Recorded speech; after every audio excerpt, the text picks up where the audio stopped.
All right, folks, CFL fans, here we are. I'm here today to talk about just this episode is just about the disastrous start by the Tiger Cats.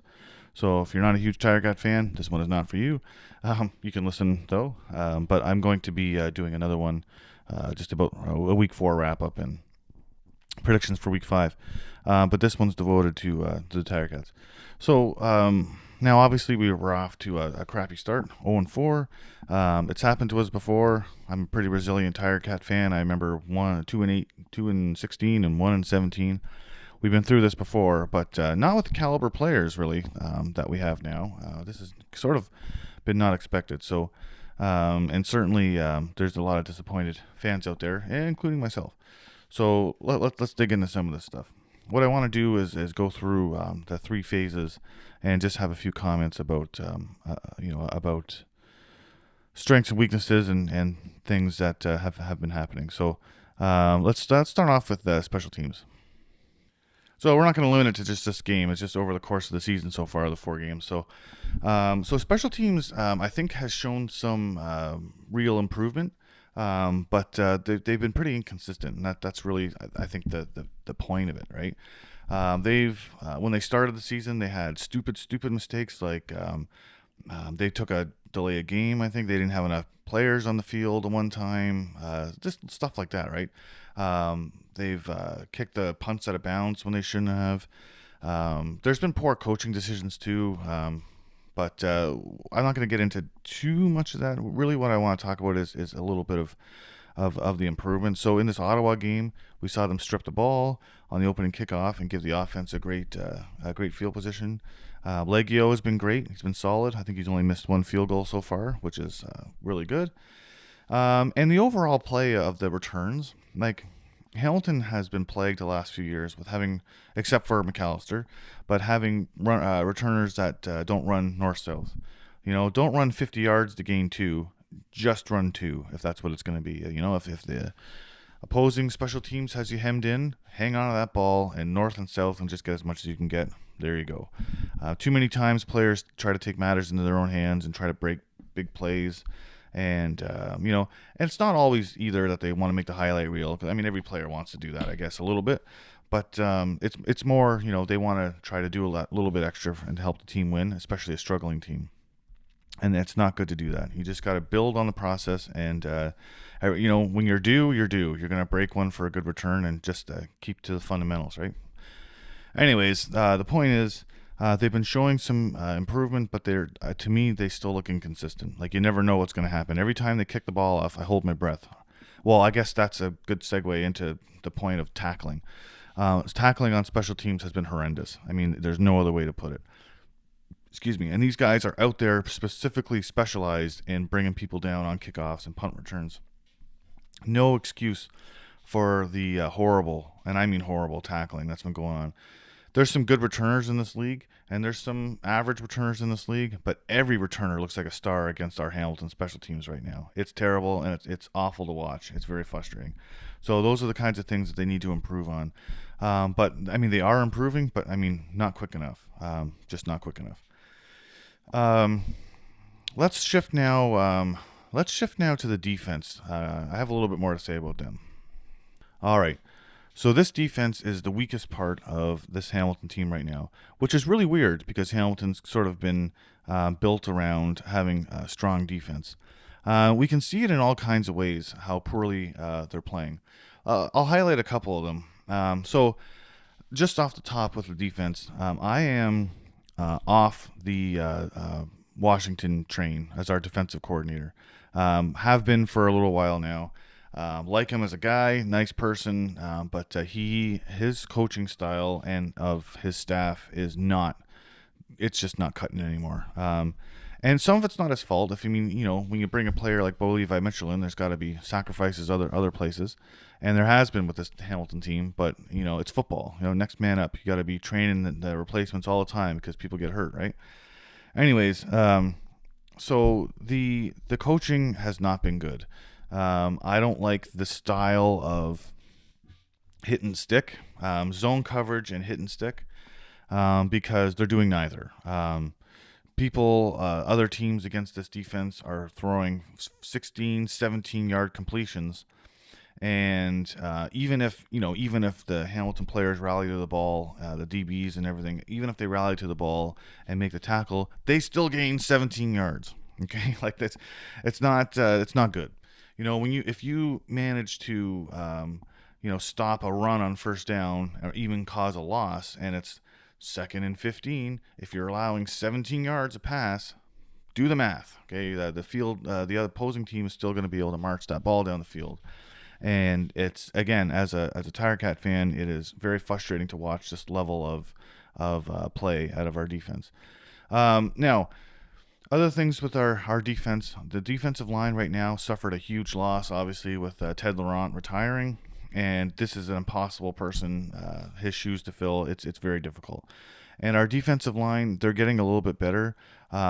Casey Sales, I mean, he's really got to step up, and he hasn't been, in my opinion. He's made a couple of good plays, but he hasn't had the impact that they really want. And as far as I'm concerned, I mean, I know they got a couple of guys from Toronto, but they're not gelling yet. Okay, this line is not playing well. They're not getting any pressure on the quarterback. This style of defense is built around pressure.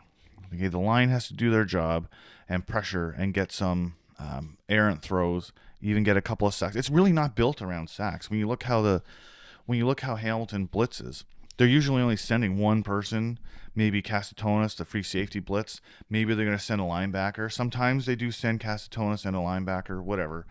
But for the most part, this defense is not built around sacks. It's built around pressure. And they are not doing that. They're allowing quarterbacks great looks down the field.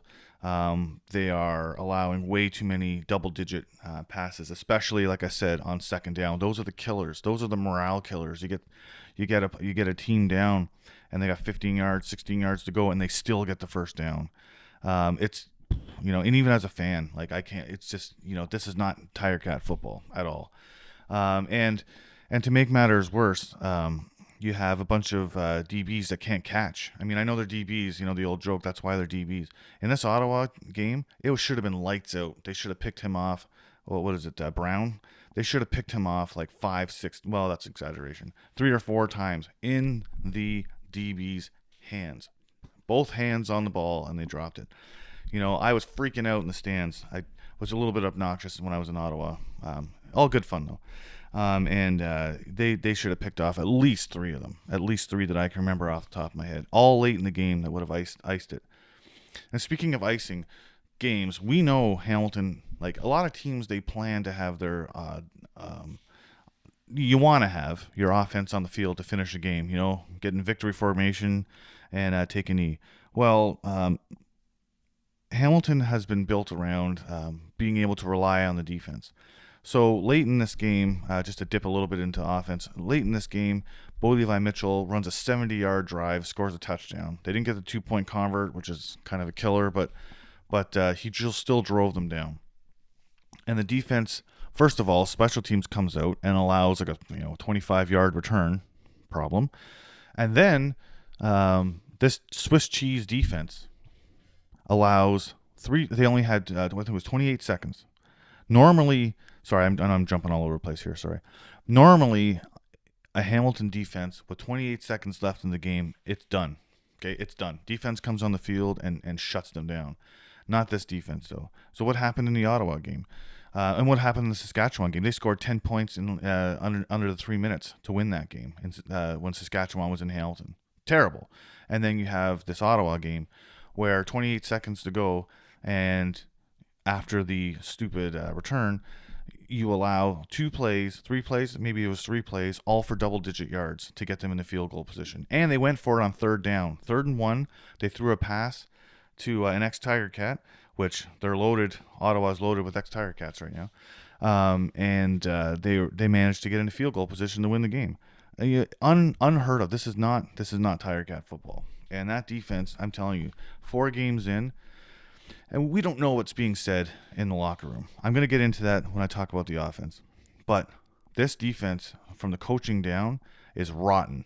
And you have 2 huge leaders, like I mentioned before, retiring. You got Simone Lawrence, who was the lifeblood of that defense for years and years, retiring.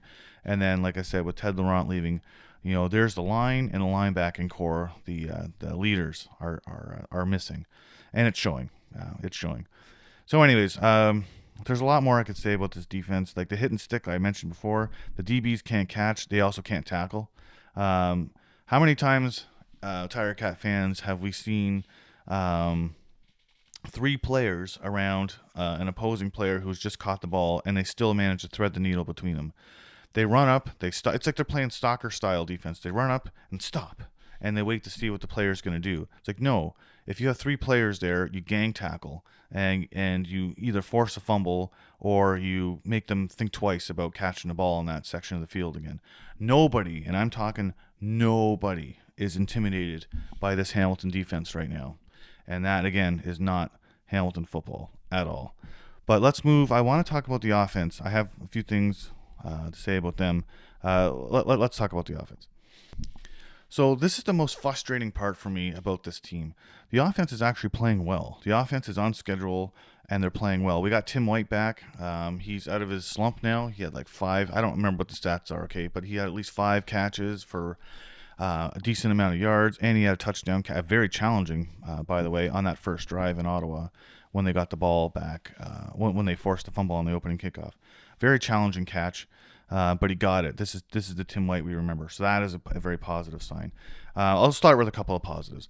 Well, there are a lot of positives about the offense, but the other positive is we're showing some depth. We've got some of these receivers that are coming out, and they're playing well. So Dunbar got a couple of catches. Tim White, like I said, is back. What I would like to see, though, again, like I've been mentioning this a lot. I've mentioned it in the comments of one of my other videos. We got a great Canadian receiver here, Tyler Chernowski, who's he's tall. He's able to climb the ladder a little bit to get challenging catches. They're just not using him enough, and he's Canadian, right? I don't know whether I said that. Maybe I just said that. He's Canadian. He's the Hamilton kid. So they're just not using him enough. I mean, they got to work him into the offense. He's not he's not even on the field sometimes running decoy. And I know, sorry, this is a bad term. Any wide receiver out there, I know you hate hearing this word, but he's not out there running decoy routes, right? He's not out there. I mean, his opportunity is here right now because when Tim White, now that he's sort of back online, everyone's going to be keying on him, and it's the third and fourth receivers on the roster that are going to have to do the work, right? And he's a workhorse, and it bothers me that they're not using him. Anyways, that's my sort of little commercial for Tyler Chernowski, but he's not being utilized. I don't want to see him go somewhere else and be a superstar. He's right here in Hamilton. We got to use him while we got him. Anyways. So the wide receivers are the receiving core is doing better. Like I said, they're on schedule. This is how I would have expected them to be playing. I always say it, like you get some sloppy football inside of the first four or five games, but they've run a couple. Like the one play they ran against, I think it was Saskatchewan. I could be wrong, but the double reverse and the flea flicker all in one play, it was perfectly executed. So they're kind of where we would expect them to be. Now, a few negatives, though. Bo Levi Mitchell has been using his legs more, but sometimes it's to a detriment. So, for example, there's been positive things about, okay, it's kind of a double thing. Like when he rolls out, like that's when he found Tim White in the end zone, so that was good. But sometimes he's rolling out to the wrong side. I've noticed a couple times he'll roll out, and any throw, like, it's hard to explain, I guess. If they load up the right side of the field, my right, your left, whatever. If they load up that side of the field, when he rolls out, he's rolling to the left and creating awkward throws is what I'm, really what I'm getting at. So, excuse me, I got the hiccups. If these receivers do their job and end up getting open, which a lot of times they have been, there was a couple of times in that Ottawa game where someone was 30 yards down the field wide open. But Bo Levi Mitchell wouldn't be able to get the throw to him because he'd have to throw across his body, he'd have to throw off balance, it would get picked off. So he needs to make a few, and I know this is super easy for me to say sitting in my chair looking at the camera, okay? But with time, I think he's going to realize, and watching film and everything, he'll be able to see, if I would have rolled out to the right, I would have been on my power side. I would have been able to extend that ball down the field and catch these wide open receivers. So I think that's going to come with time, but we've missed. My point is, so far we've missed a lot of opportunities with people wide open down the field because he just wouldn't have been able to physically get the ball there without strong risk of it being picked off. Other thing with Bo Levi Mitchell, he's still overthinking things a little bit too much. He took a sack that took him out of field goal range in the second quarter in Ottawa, and I was just losing my mind. I'm like, it was a defensive struggle, and I love watching defensive struggles. Like they were just trading bad field position all the way through this, last half of the second quarter into the third quarter, and it was great. It was really, for me, it was really entertaining to watch. But points were at a premium, and taking sacks under those conditions, under that situation, is just inexcusable, especially for a veteran guy. Like, he should know better than that. Throw the ball away. If it's not there, throw it away, which he did do at least once in that game. He rolled out, nothing was there, he threw it away. So, again, lots of progress is being made with this offense. What's bothering me the most about this team right now, though, is the Ticat media, Ticat radio platform. Now, Steve Milton, who's been a writer for the Tiger Cats since as long as I can remember, back in the 90s. I love this guy's columns and his opinions, and I really respect what he has to say about this team. But he was highlighting in his last thing too. He was highlighting, or sorry, I'm highlighting this in the media stuff. He did a couple of interviews with the coach and Milanovic and with Bo Levi Mitchell, and listening to these guys talk is what's bothering me. So they're both, Bo Levi Mitchell's putting it on his shoulders. We're not scoring enough points. We're missing opportunities. Yeah, some of that's true, sure. And then you get Milanovic coming out and saying, I didn't coach him up enough. We didn't run this. It's on me. It's on me. And I really can't stand it. And again, this goes back to we don't know what's being said in the locker room, okay? But let's address the elephant in the room. It's the defense. Okay, this defense is letting this team down. They should be shutting teams down in the last half of the fourth quarter. Instead, you're watching, like I said, Swiss cheese defense allow double-digit yard gains, and we've already seen two game-winning field goals. I mean, it's he said this too. Steve Milton did. It's absolutely inexcusable. And I don't understand why they squib kicked it either. That's another thing in the last game. I'll talk about this in the other video. But the squib kick, yes, it makes the clock start, but you only got 20. There's only 31 seconds at that point. Like it should not have mattered. It shouldn't have mattered. Now, why am I so upset about the offense coming down on themselves? Which the offense is the only part of this team that's performing the way they should be right now. Why am I upset about them putting the blame on themselves? And it's because they're not addressing what the real problem is. I want to know as a fan, what's your plan? What's your plan to improve this defense? Hamilton fans are very smart football fans. We can all see what the issue is. Stop shielding it behind, it's the offense. We're not scoring enough points.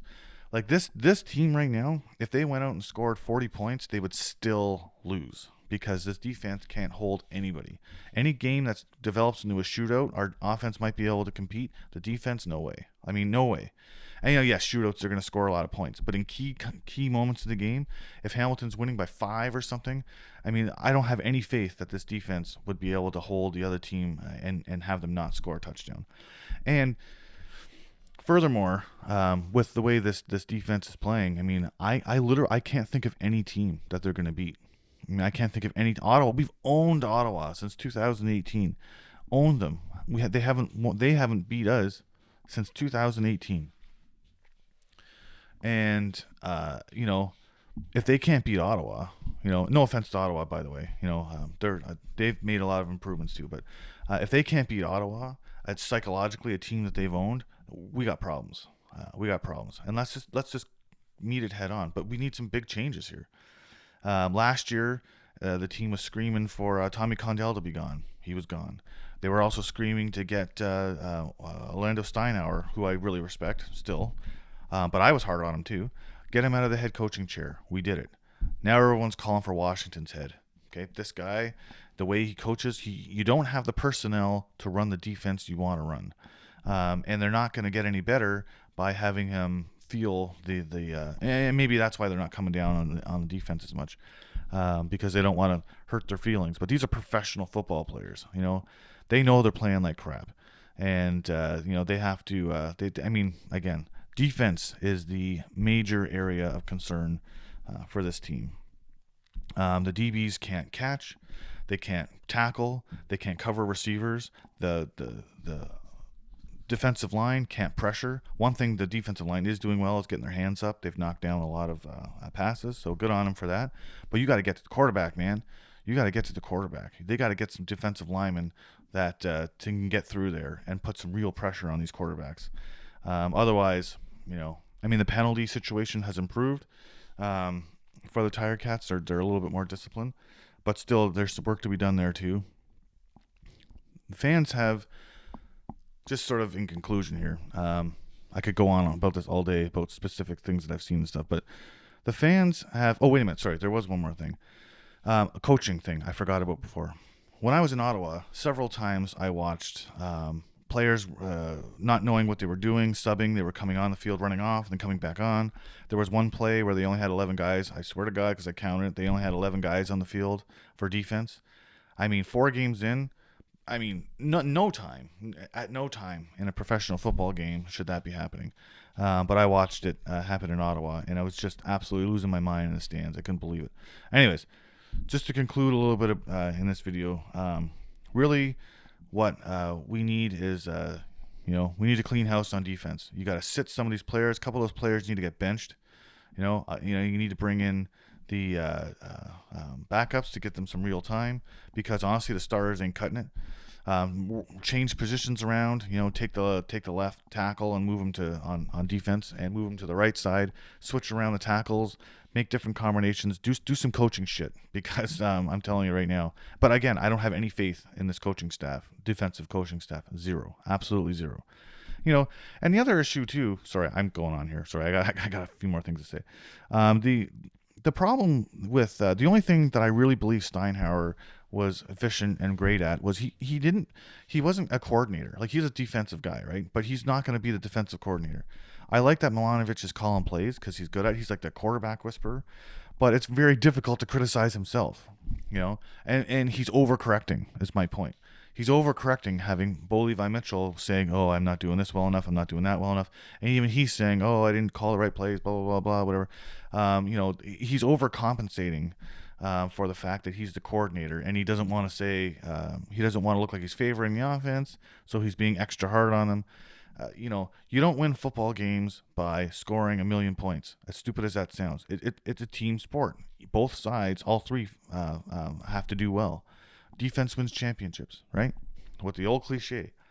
Doesn't matter if you can go and score 40 points. You got to prevent the other team from scoring 40 points or 41 points. And Hamilton's not doing that. Okay, and we have the evidence. We can see it. 2 game-winning field goals. In my book right now, Hamilton should be 3-1. They should have won their first game. They should have split with Saskatchewan. They should have won at home. Saskatchewan just flat out beat them in Saskatchewan, so there's no way I think that they should have won that game. And then this Ottawa game, they should have won. 3-1 they should be. 3-1. And now we're in position to get our asses handed to us by BC at home on July 7th. And I hope that people come out to this game, but I can't really blame them if they don't. I want this team to be supported, and I may end up going, but they're going to get their asses kicked. There's no two ways around it. Unless the entire, defense or the entire offense of BC misses their flight or something and are not available for the game, we're finished. This game's going to be a bloodbath, and and they only have themselves to blame for it. So, anyways, last point is, I get Bo Levi Mitchell came out and he was saying that. I'm not thinking about just making the playoffs. I'm thinking about first place. I want to catch Montreal and whatever else. Meanwhile, the rest of the fans, we're all sitting here thinking, playoffs? Don't talk about it. Playoffs? You kidding me? Playoffs? I just hope we can win a game. Anyways, that's enough for today. I will make another video about week 4 wrap up, and we'll talk about week 5 a little bit, even though I did a little bit right now. Anyways, have a great day. We'll talk to you again soon.